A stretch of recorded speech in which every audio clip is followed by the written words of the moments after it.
ನಮಸ್ಕಾರ ಸ್ನೇಹಿತರೆ, ನಾನು ಬೆಂಗಳೂರಿಂದ ಬಂದಿದ್ದು ದಾವಣಗೆರೆಯಿಂದ ನಮ್ಮೂರಿಗೆ ಬಸ್ ಇಲ್ಲ. ಅದಕ್ಕೋಸ್ಕರ ನಮ್ಮ ಅಕ್ಕನ ಮಗ ಬೈಕ್ ತೊಗೊಂಡು ಬಂದ. ಬೈಕಲ್ಲಿ ಕುತ್ಕೊಂಡು ಲಾಂಗ್ ಡ್ರೈವ್ ಹೋಗ್ತಾ ಮಳೆಯಲ್ಲಿ ತುಂಬ ಎಂಜಾಯ್ ಮಾಡ್ಕೊತ ತುಂಬ ಖುಷಿಯಿಂದ ಹೋದೆ. ಆಮೇಲೆ ತಿರ್ಗಿ ಬೆಳಗ್ಗೆ ಬ್ಯಾಂಕಿನ ಕೆಲಸ ಇತ್ತು ಸರಿ ಅಂತ ಲೋಕಿಕೆರೆಗೆ ಹೋದೆ. ಬ್ಯಾಂಕಲ್ಲಿ ಅಲ್ಲೆಲ್ಲ ಕೆಲಸ ಮುಗಿಸ್ಕೊಂಡು ಬರುವಾಗ ಫುಲ್ ರೋಡ್ ತುಂಬ ಎಲ್ಲ ವಿಡಿಯೋ ಮಾಡ್ಕೊಂಡು ನೆನಪಿರಲಿ ಅಂತ ಹೇಳ್ಬಿಟ್ಟು ಎಲ್ಲ ವಿಡಿಯೋ ಮಾಡ್ಕೊಂಡು ಬಂದೆ.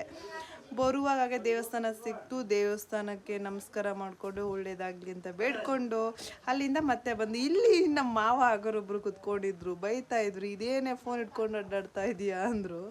ನಾನಾದರೂ ಖುಷಿಯಿಂದ ಸ್ವೀಕರಿಸ್ಕೊಂಡು ನಮ್ಮ ಅಣ್ಣಗೆ ಊಟ ಮಾಡಿರಲಿಲ್ಲ ಅಂತ ಹೇಳ್ಬಿಟ್ಟು ಬೇಕ್ರಿಗೆ ಕರ್ಕೊಂಡೋದೆ.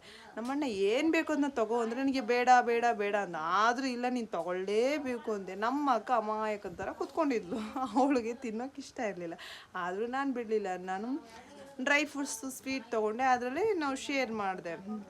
ನಮ್ಮಣ್ಣ ತಿಂತಾ ಇದ್ದ, ನನಗೆ ತುಂಬ ಖುಷಿ ಆಗ್ತಿತ್ತು. ಯಾಕೆಂದರೆ ಅವನು 12 ಗಂಟೆ ಆದರೂ ಊಟ ಮಾಡಿರಲಿಲ್ಲ. ಅಲ್ಲಿಂದ ಬೇಗ ಬೇಗ ತಿಂದ್ವಿ. ಮತ್ತು ನಮ್ಮ ಅಣ್ಣಗೆ ಏನೋ ಬ್ರೆಡ್ ತೊಗೊಂಡೆ, ಬೇಡ ನನಗೆ ಅಂತ. ತೊಗೊಳ್ಳೇಬೇಕು ನೀನು ಅಂತ ಹೇಳ್ಬಿಟ್ಟು ಬ್ರೆಡ್ ಕೊಟ್ಟೆ.